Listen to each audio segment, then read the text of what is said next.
அன்பர்களே வணக்கம். தனிமையின் காதலன் நான் உங்கள் அன்பு நண்பன் செந்தில். ஓர் புதிய கவிதை. ஒதுங்கி செல்வதே நல்லது.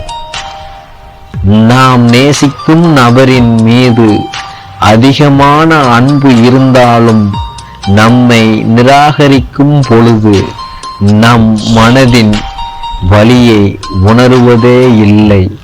எவ்வளவு அன்பு காட்டியும் அவரின் அலட்சியப்படுத்தும் பொழுது ஒதுங்கி செல்வதே நல்லது என நினைக்க வைக்கிறதே இந்த மனது. அன்புடன் தனிமையின் காதலனாய் உங்கள் அன்பு நண்பன் செந்தில்.